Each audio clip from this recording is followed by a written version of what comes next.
NBC News correspondent Mike Taibbi is in town to work on a story that will air on an upcoming episode of NBC's Rock Center, and Mike's nice enough to spend some time with us. Glad to be here, Dylan. You spent the night inside the Flint truck plant with those third shift workers. Those workers were added back in August of last year. What was the mood last night?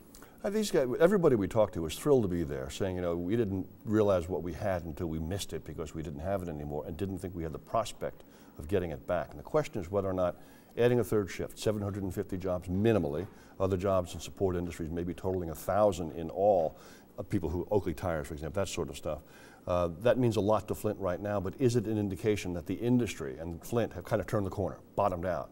And you would think that GM, after its near-death experience a couple of years ago, wouldn't have made this commitment to a third shift just to see if it works. They must have some metrics that tell them that the industry's had a turnaround. There's some concern from folks in the United States, not so much here in the Midwest, that the U.S. government and the big three automakers are a little too intertwined after the federal bailout. Your thoughts on that? Well, it's not so much my opinion, it's what has happened and what has not happened. What does Wall Street know or suspect about GM that maybe contravenes the evidence that we're seeing on the floor? So far, they haven't decided to have a public offering, haven't bought back the investment.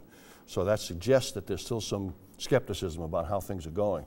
So yeah, the U.S. taxpayer still has a stake in GM and Chrysler right now. The bailout hasn't been paid back completely, but they're making more trucks, high-end trucks, trucks that work.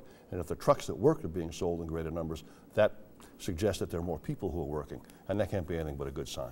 You said these were people in the middle of the night that were working extremely hard. Just your thoughts on the future of General Motors and that plant in particular? Well, as you know, 2 weeks ago, GM resumed its place at the top of the heap in terms of total sales worldwide. Now, Toyota had the problems with the earthquake and the tsunami, so nobody's jumping up and down and cheering in the aftermath of that. But GM seems to be making a rebound. Sales last year were up 13%. Across the board, and I know there are, as Mark Twain said, liars, damn liars, and statisticians, but those numbers don't lie.